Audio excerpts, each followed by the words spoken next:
Well, we're going back now to our top story. Scores of students and workers have been injured at the University of Johannesburg's Auckland Park campus. This in a scuffle with campus security. Students are demanding registration fees be scrapped and workers want an end to outsourcing. Hundreds of protesters have blocked several entrances to the campus, demanding management address them. The protest comes 2 days before exams are due to start at the university, but students have vowed to continue with their demonstrations until their demands are met.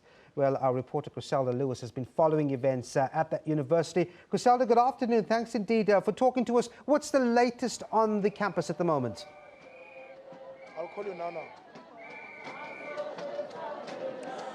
Well, Devin, the situation is a bit calm at the moment, but quite tense. A bit earlier on, there'd been a scuffle between protesting students as well as cleaners and the security who were refusing the students and the cleaners to go inside onto the campus, while students and cleaners are demanding that the university management come out and address them. And as you rightly said, students said that they do not want registration fees, and the cleaners, on the other hand, are saying that outsourcing should be done away with. Several students have been injured. Paramedics were on the scene a bit earlier on to come and remove some of the injured students here and take them to the nearby hospitals, but those that they could treat on the scene here did receive treatment from some of the paramedics. And certainly what students and the cleaners are saying is that they're not going to stop protesting until their demands are met. I'm going to speak now to the SRC president, Ramatla, who's been here with the protesting students and workers or cleaners since this morning. Kuto, I think let's talk about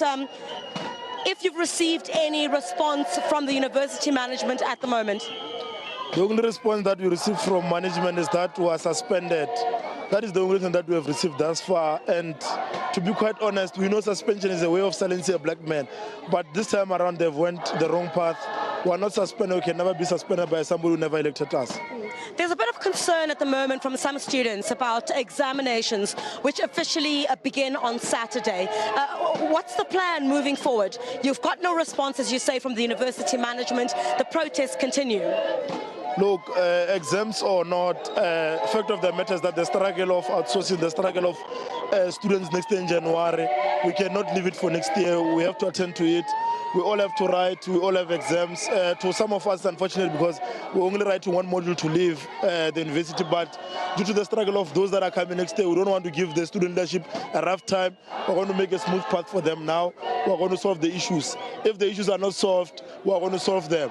Actually, we are pleading to those that are working under oppression in the university, those that get emails to give us and let us, they must come and join us. We are in the struggle of them also.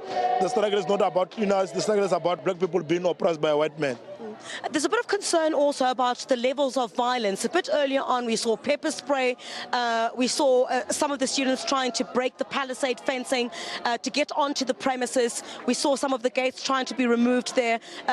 When I spoke to you earlier, you were saying that it's the management who's provoking students and cleaners to do this. True. It's the management that called Nigerians to come and stop students from protesting in the university.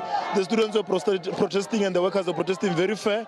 They wanted the vice chancellor to address them. They never wanted to break anything in the university. But because when you provoke somebody who's angry, they will react. And that's what the reaction we got.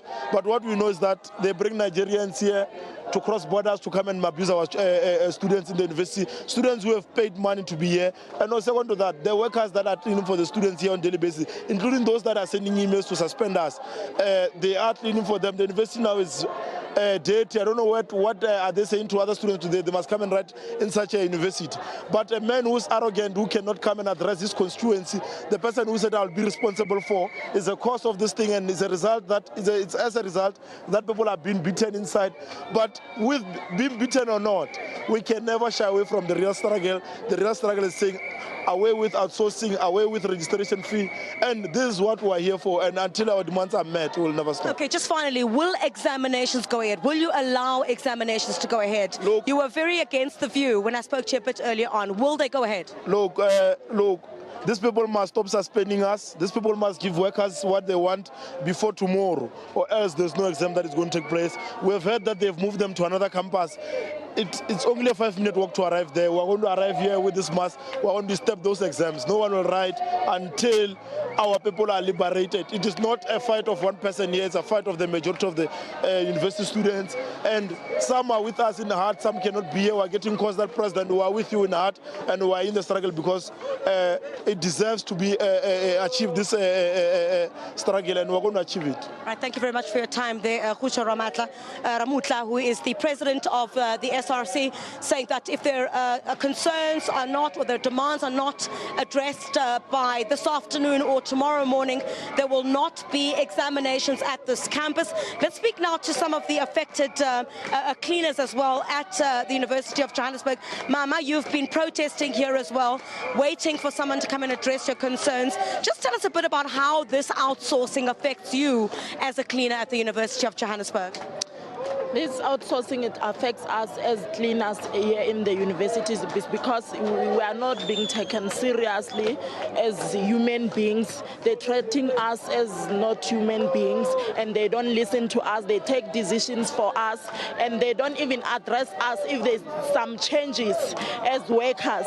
As now I'm talking, Elite has been transferred to Harvest. So he didn't come and inform us as workers that I'm selling the company. He just told us in 3 days before, and then we are angry with him because he transferred everything, all our benefits. The benefits that I'm talking about is the MBC money, and he didn't even come and introduce us to the new management that is going to take over to service to us. So it means like he's transferring our money to a stranger that we don't know, and he is not trusted that we can trust him to transfer our money because he didn't tell us from the beginning that he's selling the company. That's why the workers are angry, and then we started this protest. And I'm just sorry to interrupt there. I understand that we're running a bit out of time at the moment. We'll certainly speak to a lot of other cleaners here at the University of Johannesburg who are saying they're going to continue protesting until outsourcing is done away with at the University of Johannesburg. But we're not expecting this protest to die down any moment now. Police are well on hand as well, Devon, to ensure that there is no continuing violence. But judging from the crowd here at the moment and the levels of violence that we saw a bit earlier on, they're certainly undeterred by the presence of police here.